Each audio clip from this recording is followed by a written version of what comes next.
Support for Amplified Voices comes from the Restorative Action Foundation. Learn more at restorativeactionalliance.org.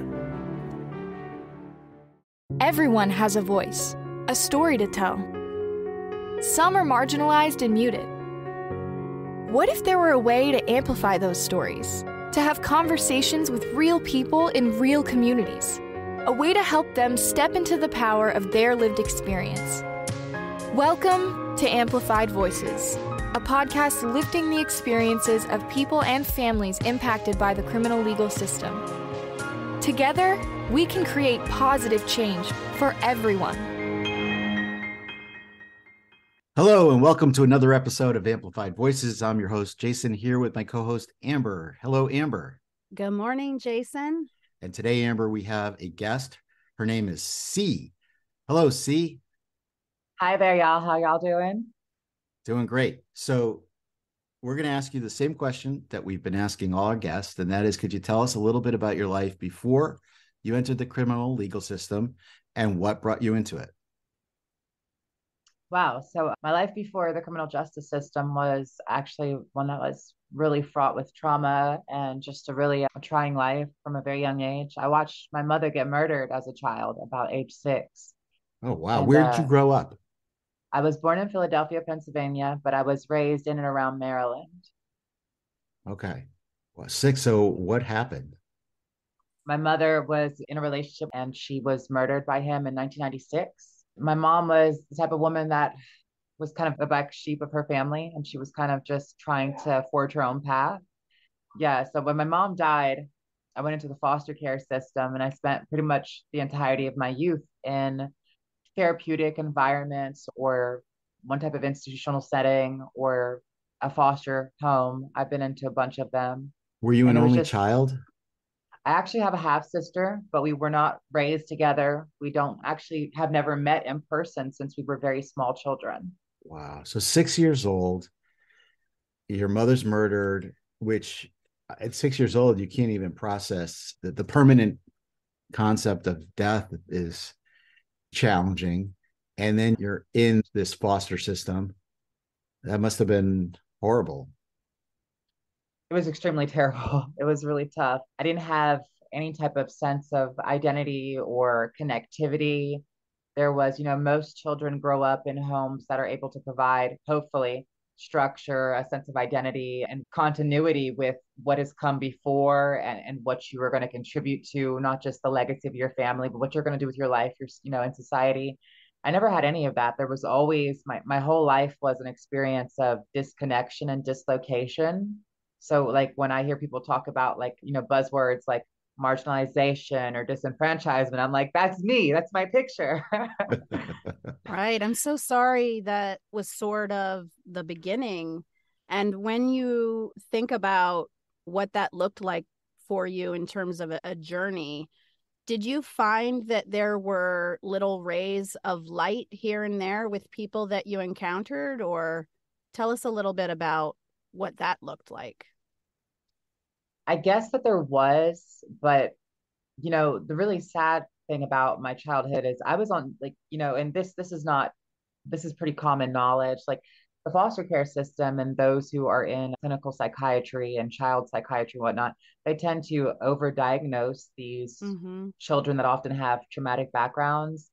So large swaths of my childhood and even my younger portion of adolescence are very opaque to me. They're really unrecollectable because I was so heavily medicated. They diagnosed me with all of this stuff when what I was a kid that had seen their mother be murdered, and I had experienced sexual abuse and physical abuse and things like that. So it wasn't that I had all of these developmental or psychological axes. It was that I needed a safe place to try to bounce back from The trauma. something that no child should ever have to go through. Right. Exactly. You were a normal child having normal reactions to very traumatic situations.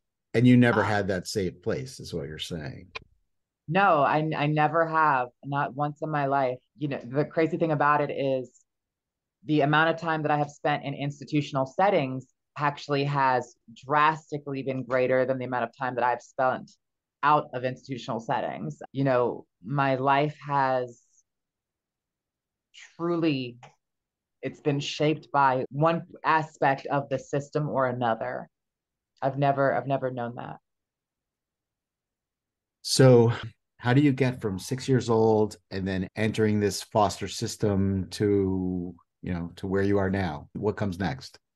Ooh, okay. So I guess like from about that age until about 15 was a very unstable period for me. I jumped around a lot. I was in a lot of different homes. I went to a bunch of different schools. And one of the things that breaks my heart when I look back is I graduated from high school a year early, but it was a sympathy graduation. And I graduated with a 1.54 GPA, which means that I look back and I feel really terrible for the person that I was. And I feel really bad for kids that are in similar positions because I always loved school and I always loved learning.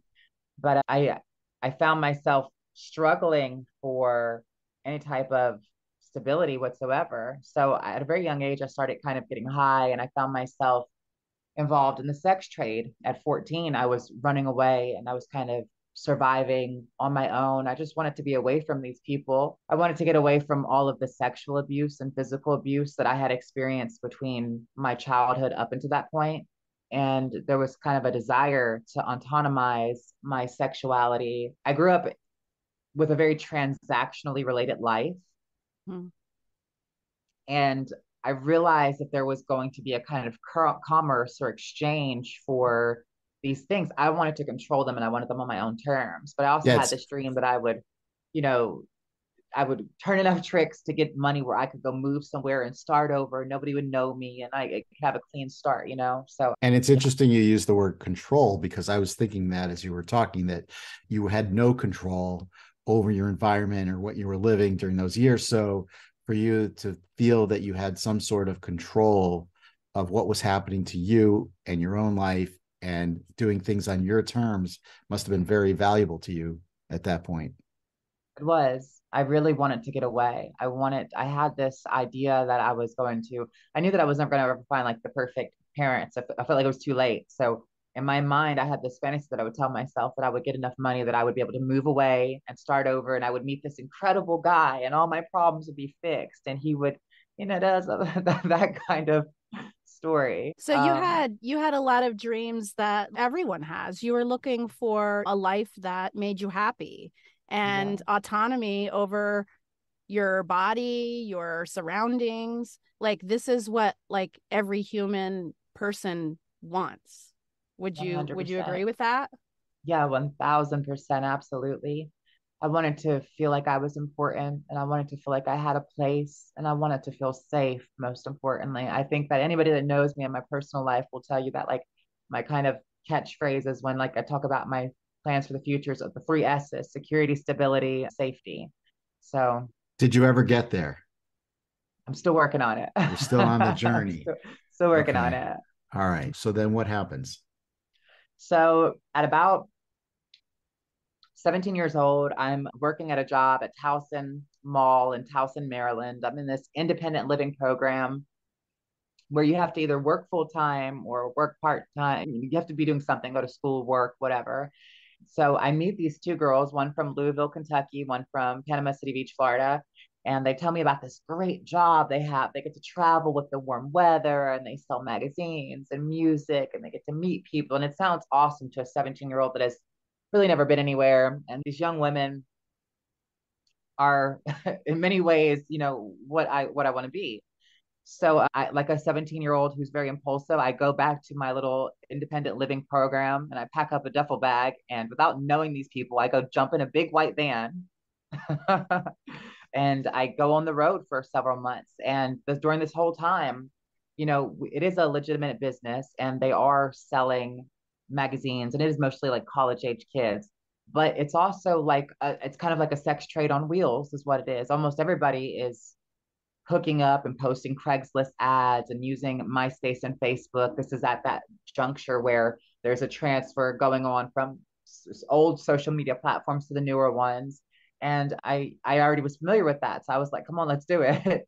But after a few months, it got found out that I wasn't 18. And so the person that owned that business, he was like, well, I can't keep you here because you're an underage runaway from your state. I told him my story. He's like, but I'll send you wherever you want. Because I told him, I was like, if I go back, they're going to end up hospitalizing me again, because that's what they would do when you would run away. They'd hospitalize you. So I had made a friend on the sales slash prostitution team who lived in Ellenwood, Georgia, and she had gotten fired. And she was like, if you ever find yourself wanting for a fresh start, you can come on down to Georgia with me. So that's what I ended up doing. I was literally on the Greyhound bus. I was like, hey, girl, how are you? Remember that time you told me I could come see you in Georgia? Well, I'm on the way. So I found myself down here, and it was culture shock. It was the first time I ever had experienced colorism, number one. But within a few months, I was kind of doing my own thing.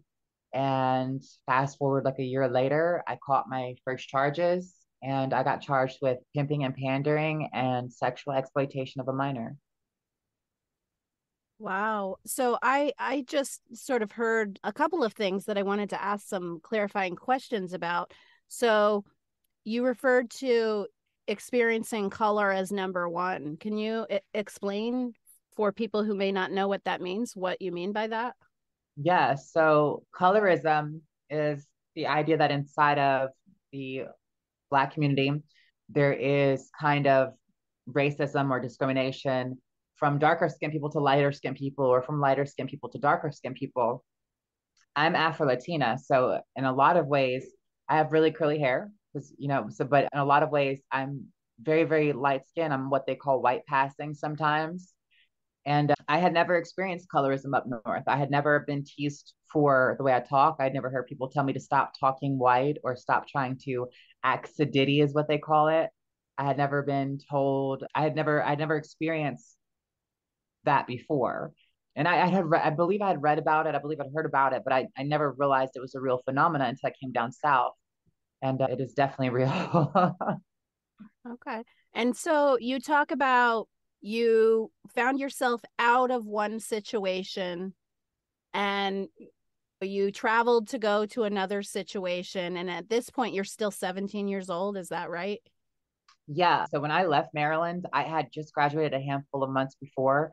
When I got down to Georgia, it would have been probably August or September. So I would have still been 17. I would have been almost 18. Right. And so again, it sounds like what you were looking for were those S's that you talked about before. You're looking for Yeah. that stability. You know, you've Security been and kicked safety. out of one thing that you know that you thought may have been sort of your path out. And then Yeah. you're finding yourself in an entirely new place, experiencing all sorts of different new phenomenon, one of which you just shared. And so that's where the criminal legal system then comes in. Tell us a little bit about what was that experience? You mentioned, being charged. Yeah. What was that like? So did you find yourself immediately incarcerated? Was there a period of, being out on bail or staying in on bail? Because it doesn't sound like you had a lot of support for somebody to come bail you out or anything like that. Let's walk through and Right. unpack And, that a and, little and bit. as you're answering that, one thing that's hitting me is, you had all this trauma leading up to that. Did this just feel like one more traumatic event, or was it different at this point when you start getting charged for Well, it crimes? was different, but phew, it was definitely super traumatic. So I should preface and say that before the pimping and pandering charges occurred, there was a few months beforehand, there was another charge that occurred in DeKalb County, from where I and a person who I was providing sexual services to, they tried to take the money back from me, and I fought them, and we ended up fighting in the parking lot, and I had hit them with a pole. And I had actually gotten charged, and I told the police, I showed them text messages and everything. They actually tried to charge me with attempted armed robbery for trying to take my own money back from the guy who was trying to take it from me again. So that happened. I went to jail for that, and I did get bonded out eventually, but I sat for several months. And a friend of mine pulled a favor with their mom to get me bonded out. And so you fast forward like a year later, and I'm living at that time in Douglas County, Georgia. And the house that I live in is like the house of ultimate ill repute, which I actually believe is how my public defender at the time characterized it. But I lived not that far outside of Atlanta, and I was kind of getting well known in the Atlanta club scene because I was an entertainer. I would entertain at gay bars, and I was at parties a lot. And I was just kind of building a name in that social and cultural demographic, really trying to.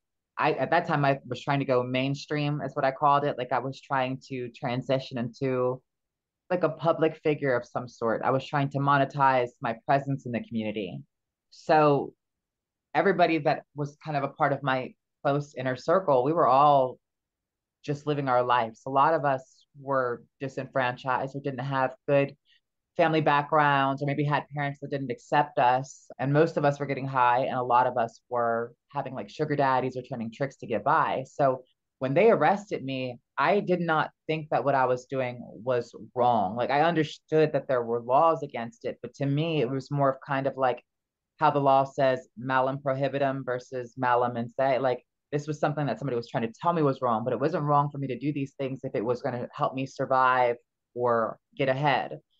So in that context there, when I was arrested and I was sitting in this jail, and I realized that there was nobody that was going to be able to come along and save me because the news was making me out to be like I was Guido the killer pimp or something like that, you know. Mm-hmm. And it was really extremely frightening. It was extremely embarrassing too, and it was heartbreaking because I knew that I wasn't the best person in the world, but I wasn't the type of person they were trying to make me be on the news. And like one thing about it is they're a business. So the more scandalous they can make it sound. So even though I was, by this time when these charges were going on the news, I was about 19. So instead of saying, you know, that I was 19 and my victim was 17, they would say, oh, Atlanta drag queen pimps children. So Right. they knew how to make it more sensational than it was. And that was crushing. That was, I felt very, I wanted to take my life. But honestly, it was terrible.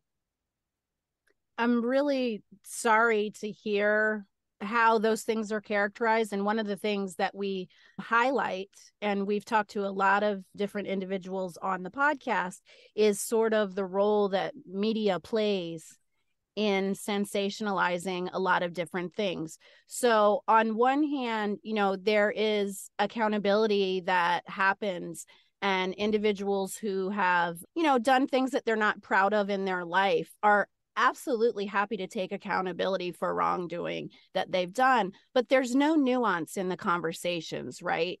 Exactly as you said, it's that whole idea of, you know, how many clicks can we get? How salacious can we make the story? So, you know, while the story could have or should have been a young person trying to survive after a lifetime of trauma, it's drag queen is pimping children.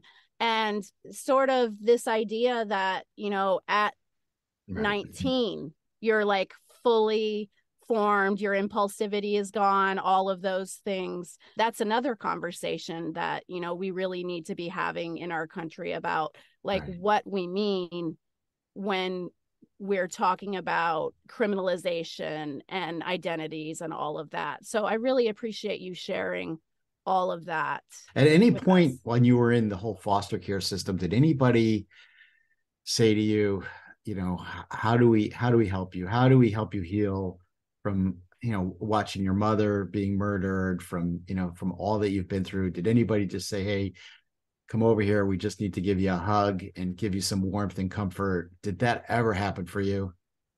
At one point, I did have one or two decent social workers. So I don't want to demonize them, but it's important to understand that when we are answering questions like you just asked me, so you have to understand that these people are a part of a bureaucracy and they work inside of that system. And the larger system itself is worth being vilified, even if that person isn't.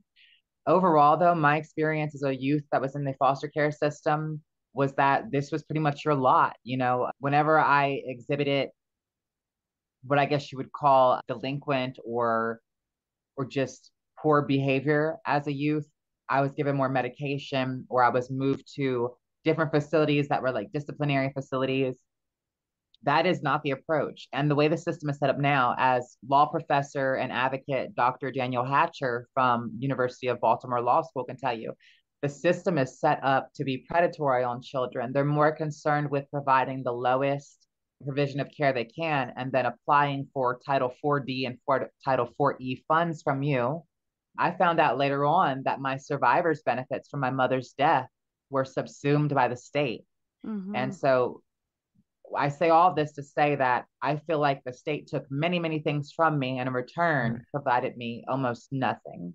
And the goal was basically to break you and to make you just, just to conform to societal norms without giving you any safety net or any of the tools that would help you get there. So yeah. it And was, when I started talking about being a woman, that is when they started medicating me more. so how old were you when that started? I started the idea without the knowledge of the terms and the scientific part of the phenomena began to coalesce around 10 or 11. Mm-hmm. But I became very I advocated very strenuously on my own behalf by the time I was like 13 or 14, which seems to be on point for most teenagers. Sure. With anything. Right. That's when we get complicated. Yes. What year was it the first time you were incarcerated? In the county jail, it would have been when I had that first charge for what would become the attempted armed robbery. That would have been like 2008 because so it would have been like 2008 because the charges. So I was arrested in 2010 for my pimping and pandering charges. So that means I would have been. I'm sorry, no. My crime commit date is 2010. So I would have been 19 years old, but they didn't take me into custody until like March of the next year. So I would have been 20 years old when I went into custody. Right. And so I heard you say something that I think is really, really important. And that was the idea of villainizing systems, while there are people who are working within systems who really honestly feel that they are making a difference and doing the right thing. Because I think we see that in a lot of different systems. We see that in the criminal legal system. We see that in the child welfare system.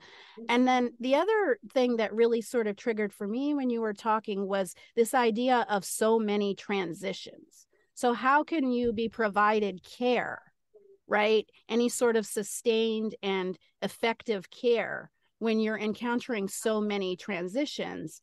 And my experience, I started my career working with abused and neglected children in a nonprofit. And what I saw was these transitions are so detrimental. And not only that, like things don't go with you, right? Like you say that you have access to records and this and that, but it's so fragmented that the only advocate that you have is yourself because you have all the information. Does that feel right?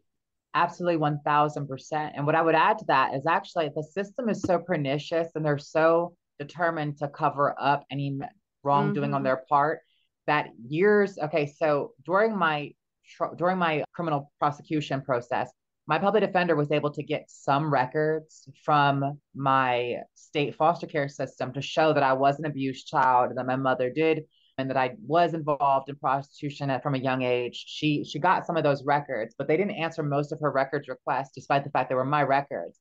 Years later, when I was incarcerated, I would actually request and I would offer to tender the money for production and shipping for my own records. And I got a letter back from their attorney, which I wrote him an angry letter in response, like, well, hold on, when I was a child, you were supposed to be my attorney.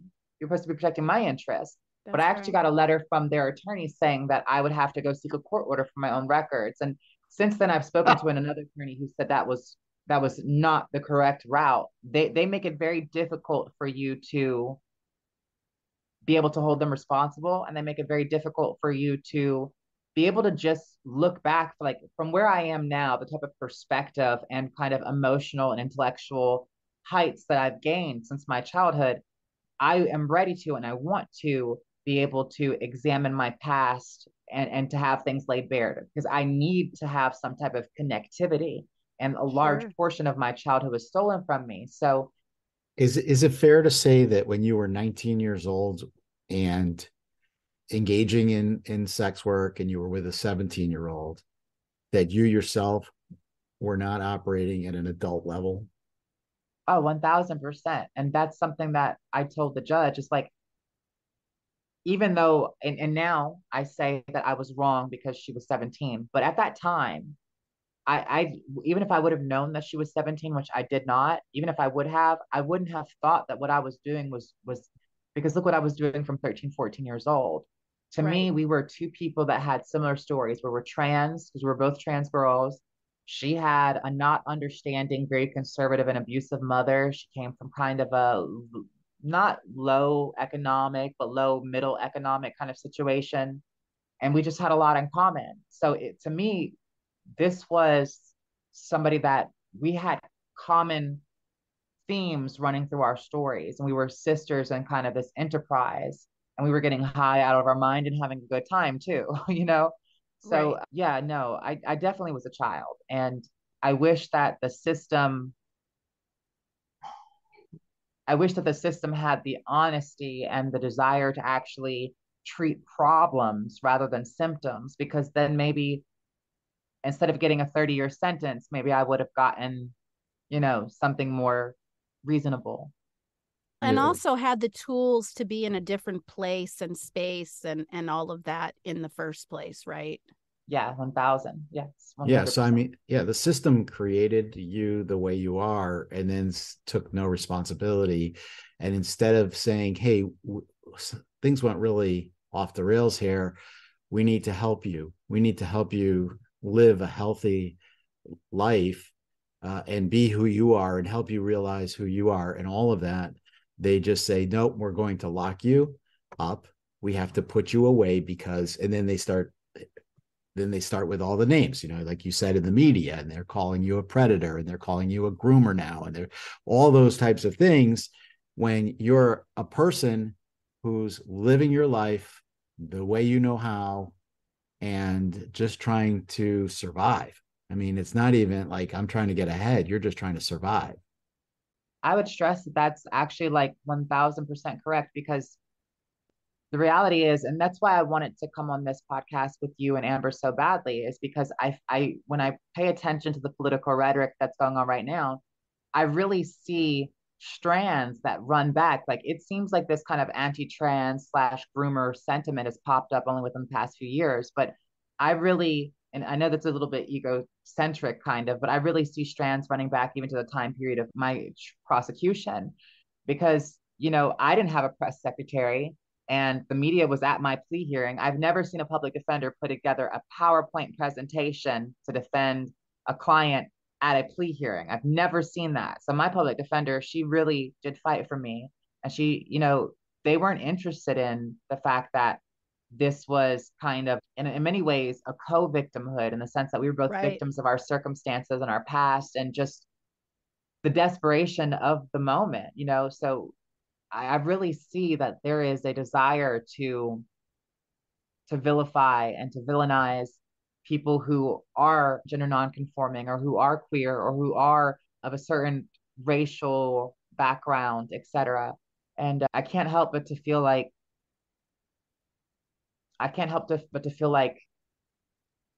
my case was handled the way it was handled because I was trans, and because this other person who was a little bit younger than me was being trans, because they even tried to say in the case that I helped this person to be Right. trans, but you can't help somebody to feel. I've never helped a guy who's not interested in trans women to like it. Like you can't make somebody be something they're not. I don't believe that. Right. Right. And so when you were incarcerated, you were in a men's facility? Yes, I was incarcerated with men, and when I first got locked up, it was it was really bad, because if you were extremely feminine looking, if you looked very passable, which I hate that phrase because it sounds like gatekeepery, but they would actually segregate you, be on 24/7 lockdown, which we now know is, of course, akin to torture. So we fought to be able to integrate into the population, but that has, of course, presented its own problems because the Sure. prison system lacks both the integrity and the infrastructure to actually make sure that they keep other other incarcerated people safe. So when you have this particularly vulnerable segment, it's not good. Right. So where did you feel the least safe from other folks who were incarcerated, or from the officers and the system itself? I mean, or it was just everywhere? I would say it was everywhere. It's like having various different threats presented to you. They're still a threat. They're still not great. Right. It's just they're coming from different sources. But overall, if you asked me to choose who I was treated the worst by, staff or prisoners, it would be a terrible toss up. Like, I'm not sure who would win that. Over time, though, I kind of managed to win over a lot of my fellow prisoners. In my state, I built up a really good name because I had won litigation, and I was able to help some people with cases and stuff like that. So that kind of bought me some, what do you call it, street cred in the Right. system. But yeah. So I wanna sort of unpack a couple of things. So do you feel like you had really talked about sort of this idea of people are just sort of more realizing, or it's more prevalent, this language around grooming and, the trans population and the LGBTQ population, but that you saw that in your own case? Do you think that there is more brazenness around that in the current times? Again, people who have been following this for a while and living this, this is their life, obviously have, seen this since the beginning of time, right? Like, Yeah. if, but it does seem that in the political sphere, right, that if somebody disagrees with somebody, they start utilizing that sort of language to weaponize against an opponent, really, even if the situation has nothing to do with gender identity. I completely agree. So yeah, I've seen it all the way back to cases like my own, and other cases of trans people who I've followed, which I'd like to point out that the number of people charged or convicted who are trans with charges like my own is Mm-hmm. statistically insubstantial. But I followed the cases of biological women who had similar backgrounds to mine, such as Tiffany Simpson from Georgia and Lizette DeLuna from Texas. These women had backgrounds as sex workers from very young ages, most of the time held in that field against their will, which at one point I went through with my case. The person who was charged as my co-defendant would actually beat the shit out of us if we didn't keep doing what we were supposed to Mm-hmm. do. So I follow their cases, and I can't help but to see some very stark, striking similarities. And then I noticed that even the unfavorable press coverage was nowhere near as scathing and Sure. as capricious as what was in my case. And I cannot help but to feel that there is both a positive and a negative aspect to that. It's a positive aspect because it's like there's this idea that trans people are inherently bad and morally egregious, and therefore, if they do this thing, it's monstrous. Where as women do it, then it was just something that they were doing because of circumstances. But then it's also kind of a backhanded compliment because it's the idea that it's permissible for women because it's women. You know what I'm saying? Like, there's a lot of people that are conservative men. They feel like trans women have surrendered something precious by giving up their kind of male dominion in the patriarchy. So it's kind of an insult in a way as well there. So there's a lot of components to the kind of collective or societal psychology that I am not qualified Right. to address at all. What I will say is this is like it's very evident.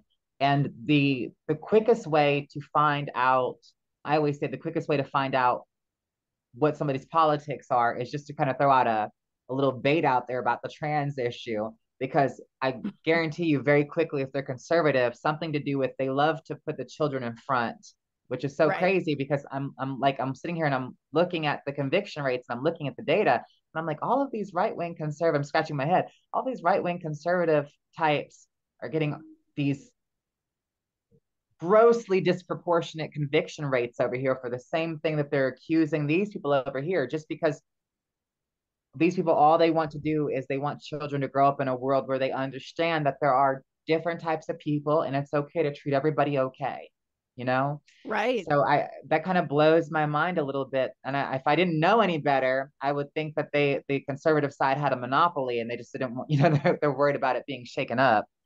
I think that it's really crazy that we live in a world that our first go-to is to call people groomers or to say that, you know, everything they're doing is just to attack.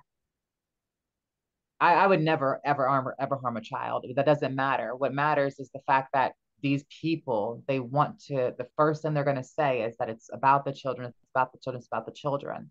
But it's not about that. They're using what they know is kind of a rallying point. Yes. To fearmonger people into thinking that these people who just want to exist, just want to exist, they want to have protections, they want to, and in my heart, like, yes, I would like to let kids be kids. Like, maybe in an ideal world, kids could learn about that in high school or in college.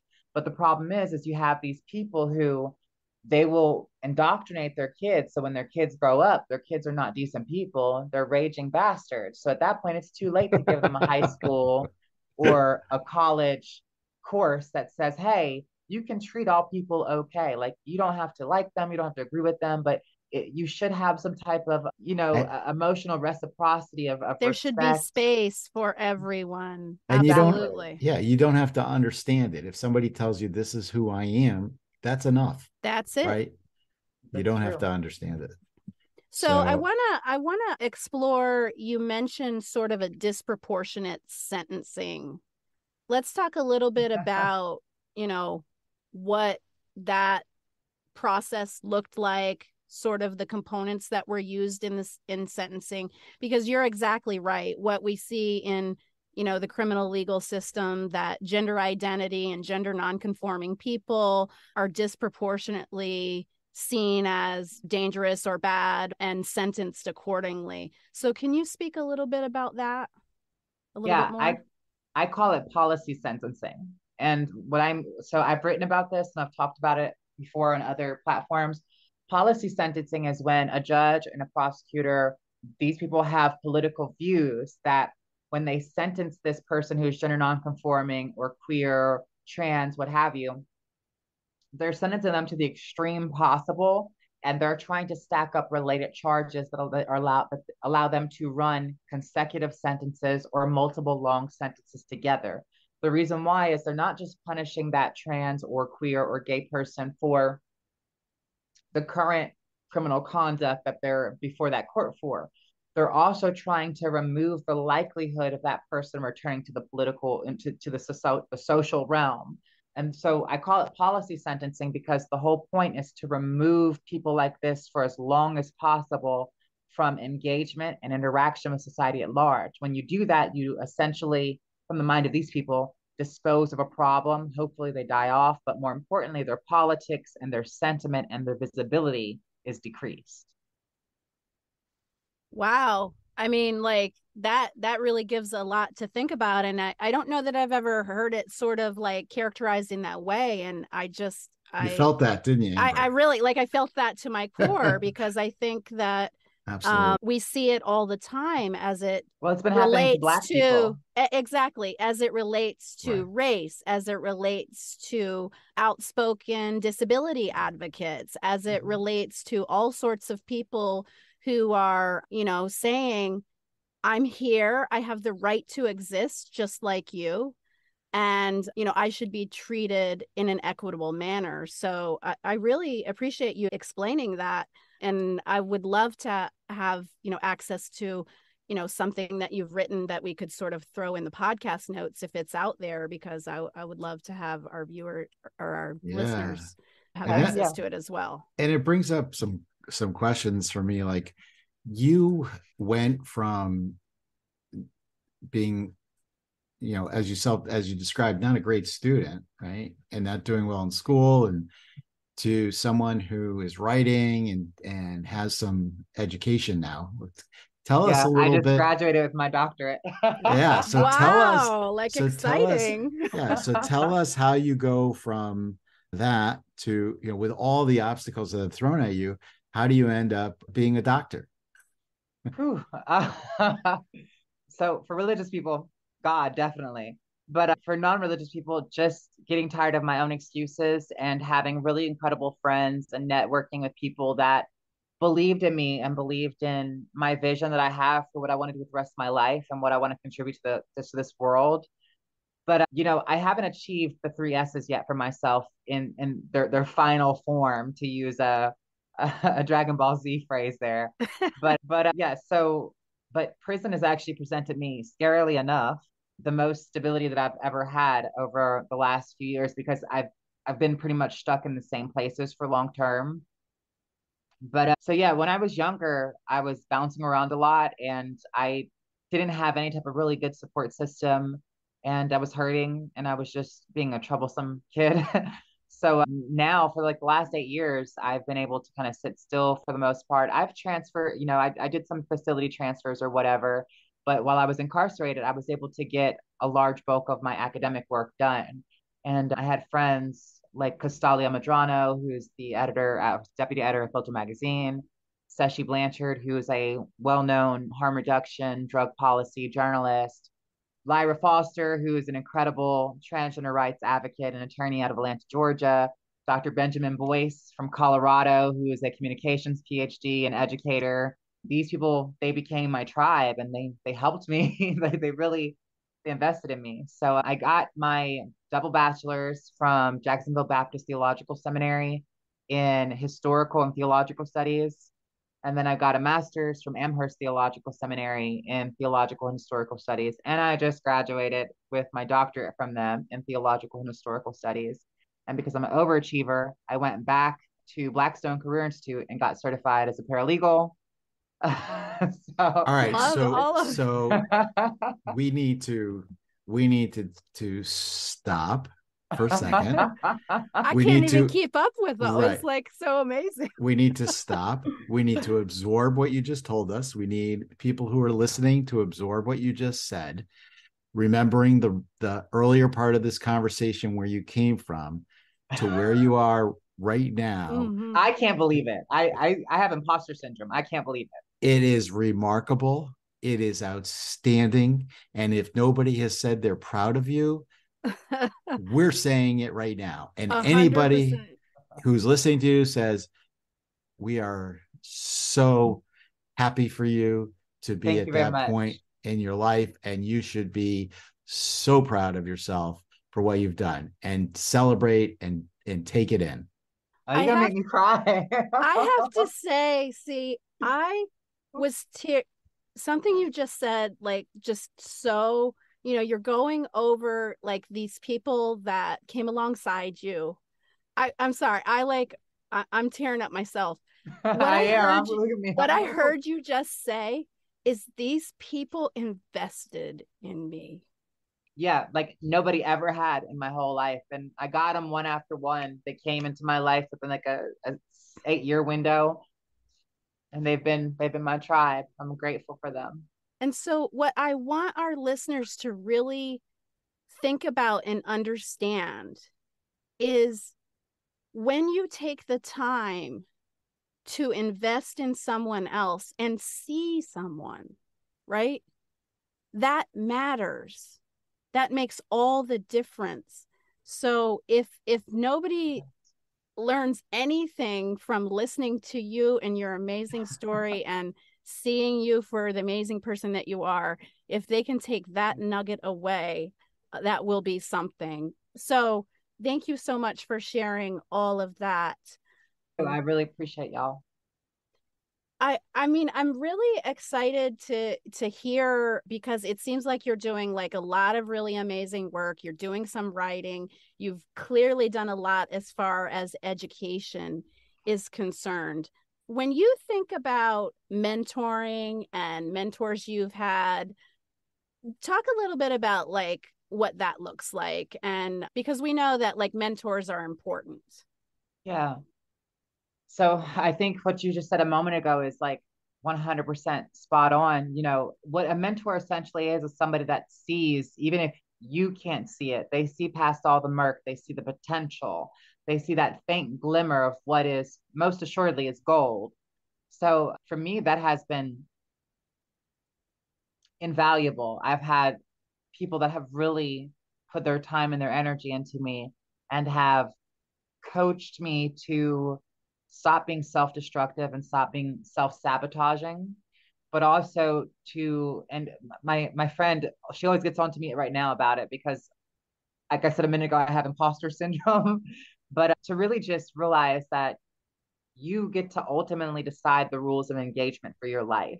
You know, that's not to say that there are not handicaps or limitations or parameters that you cannot go beyond, but you ultimately do get to set the parameters, you know, for the rules of engagement for your life. Mentoring for me has looked like people that were willing to listen to the kind of emotional situation of what I was going through with coming into prison and being in prison and the challenges that were present, not just being an incarcerated person, but being an incarcerated person who, for all intents and purposes, sticks out like a neon thumb in a men's facility. So that was a big part of it, having reliable people that I could emotionally deposit in.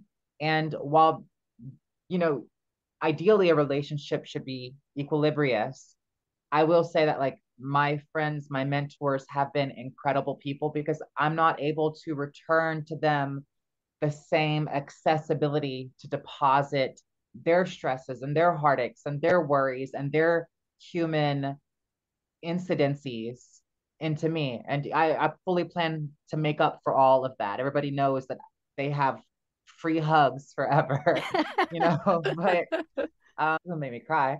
But yeah, so yeah. I just want to ask you, since you mentioned sort of the struggles of incarceration in a space that is not necessarily created or has the infrastructure for you.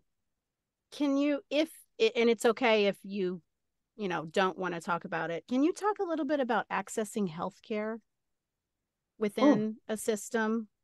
Yeah. So generally speaking, healthcare is abysmal. But so I actually started a lawsuit in 2013 that I settled June 2nd, 2015. I was the first person who was incarcerated in Georgia who was trans to win a legal litigation battle against the Georgia Department of Corrections to get access to female replacement hormone therapy. A year later, the very well known Ashley Diamond, who is a civil rights advocate and transgender advocate, she would blow up and get a lot of attention for that, which I'm not mad about. Kudos for her. She did great work and I appreciate it.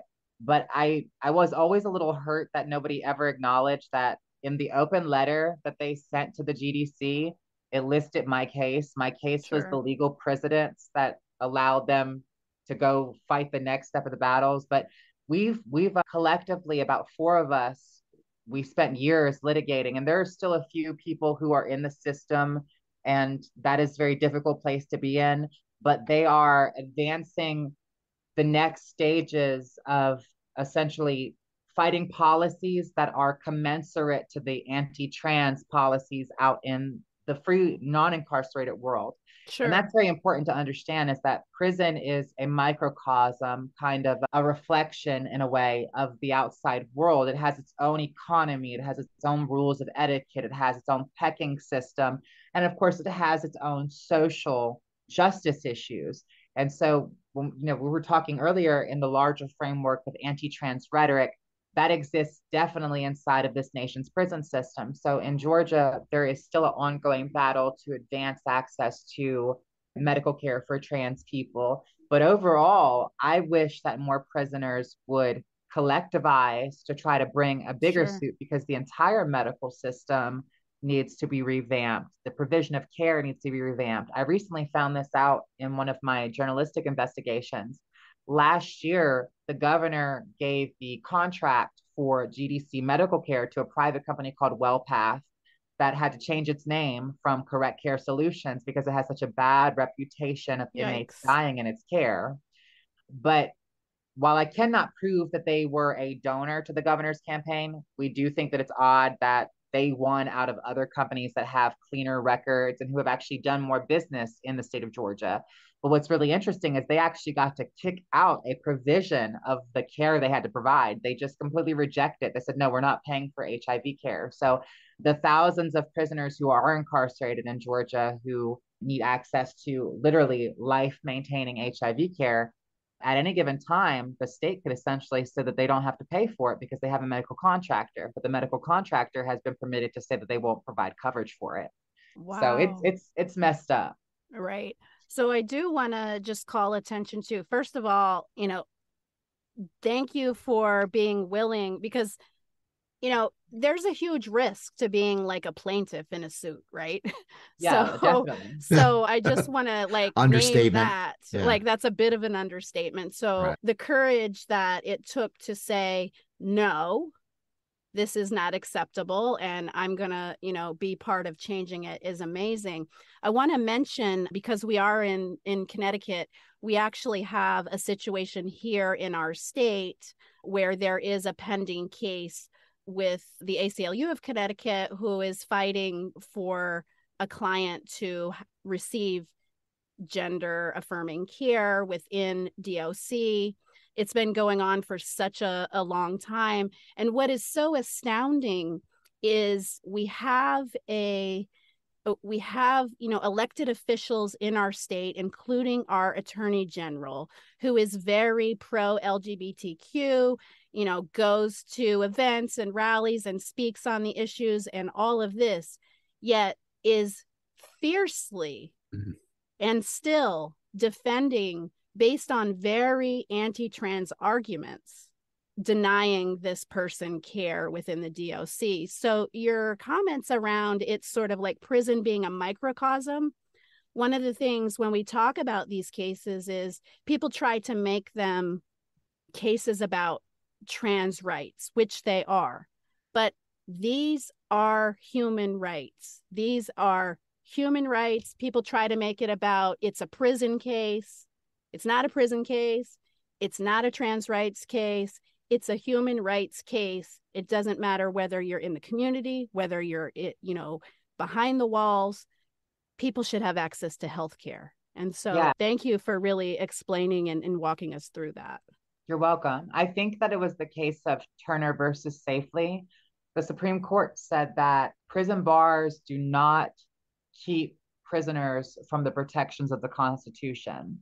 And what we need to remember when we're talking about those who are incarcerated is that and the reality is it can happen to anybody. It can happen to our loved ones. It can happen to ourselves.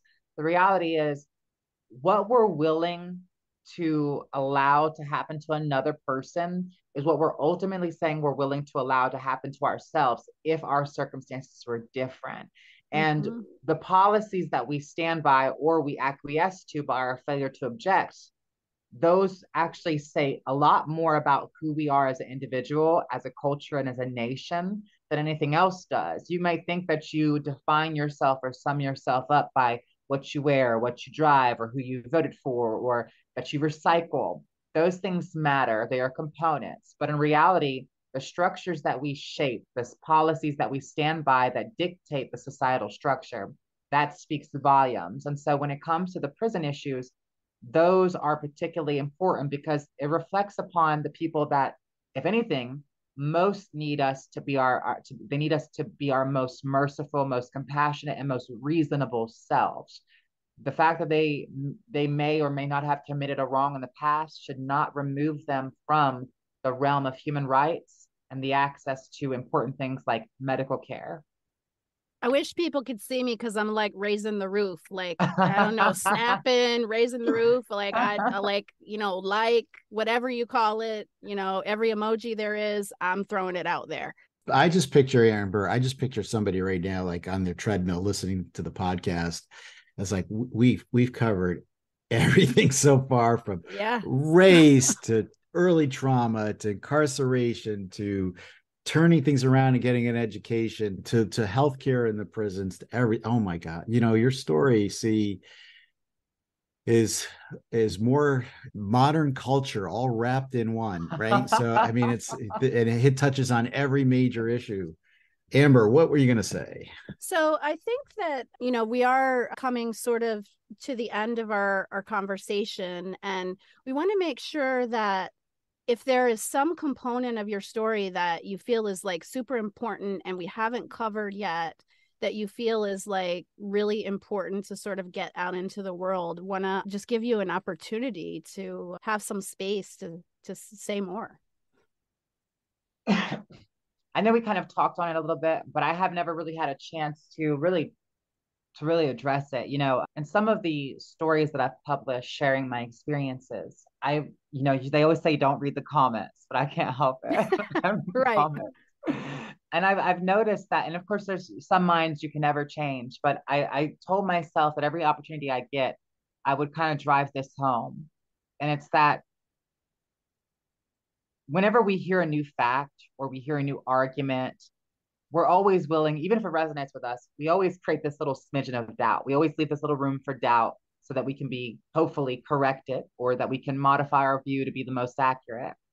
And I would say that when it comes to the stories of people who have backgrounds like mine or similar backgrounds, or maybe have a sex conviction or any type of conviction, I would encourage people to create a little doubt to realize that what was reported to you or what you heard or your predispositions may not be giving the most accurate or most fair kind of accounting of the situation.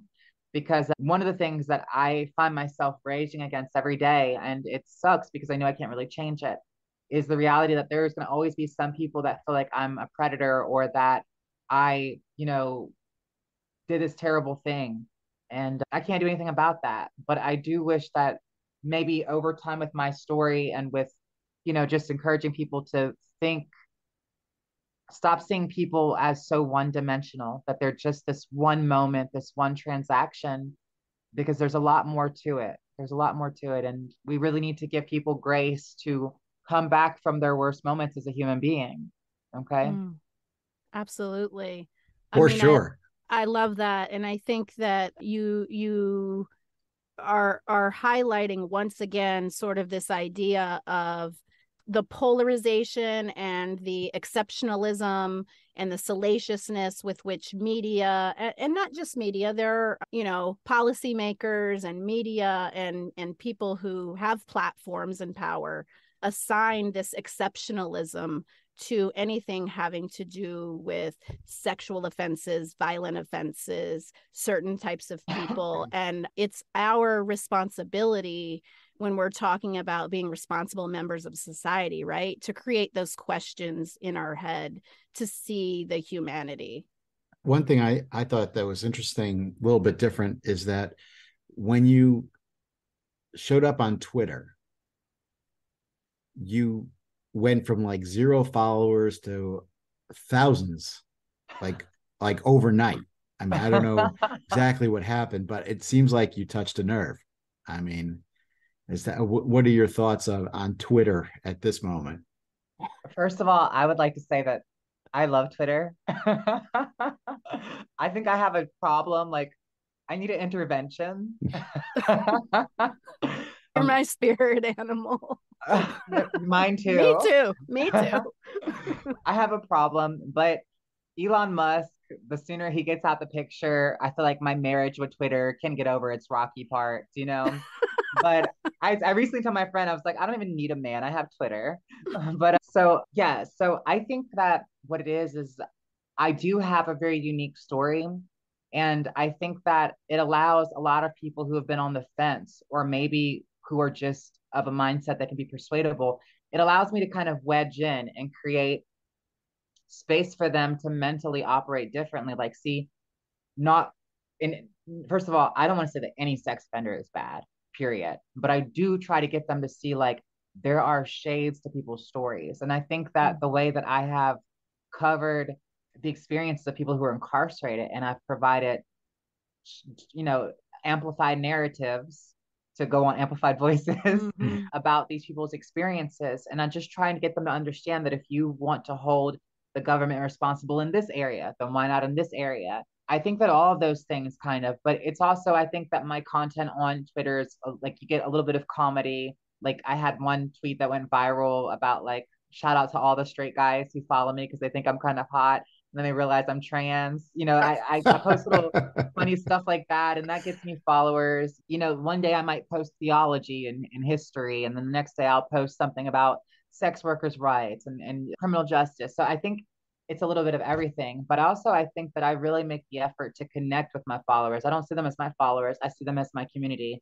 We're co-educating each other about issues that potentially have, I hope, the capacity and power to be changed and therefore make a more fair, more just, more community-centered society. And that's ultimately what my work is about. Every component about it is really just about getting people to see that what happens to another person, it does have relation to us. It all relates back. So I would like to think that all of those things have kind of contributed to it, but I couldn't give you an exact recipe. I don't know. love all of that. So yeah. I think that we're coming down to the end of the podcast. So Jason, if you have anything to say before I ask my famous last question. Go ahead, ask your last question, then I'll have a couple comments at the end of. Okay. All right. So see, I always ask this question at the end of the podcast because part of what we're doing here is creating space for people to tell their stories and also providing content to people who may find themselves in similar situations. Because what we know and what we have felt in our own journeys is you can feel very isolated and alone. So if you had the opportunity to give one piece of advice to someone who was following a similar journey or in a similar situation as yours, what would that be? That's tough. I guess the one piece would be, don't wait for your circumstances to get better. Don't wait for life to get good. Right now, it's as good as it's going to be in this moment. It's the only moment you have. Maximize it. Make it count no matter where you are. Find ways to grow beyond the pains of your circumstances.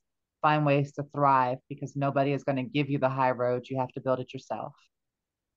That's amazing. I love that so much. Jason, last thoughts? So just want to say thank you so much for joining us today. And we finally got to speak. We've been trying to set this up for a while. And just once again, to say your story from where you've come from to where you've gone is just beyond remarkable. I hope that things just get better and better from here on out, because I think you deserve good things in your life. So thank you so much. So thank you so much. Thank both of you very much for what you guys are doing. Thank you. Thank you, C. We really appreciate you coming on the podcast today, and we really look forward to opportunities to reconnect and maybe collaborate on some things, because I know that the only way there is for all of us at this point is up, right? I love it. Let's do it. All right. Until next time, Amber. We'll see you next time.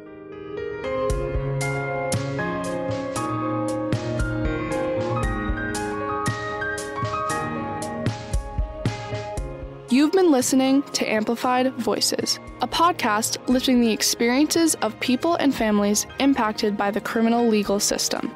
For more information, episodes, and podcast notes, visit amplifiedvoices.show.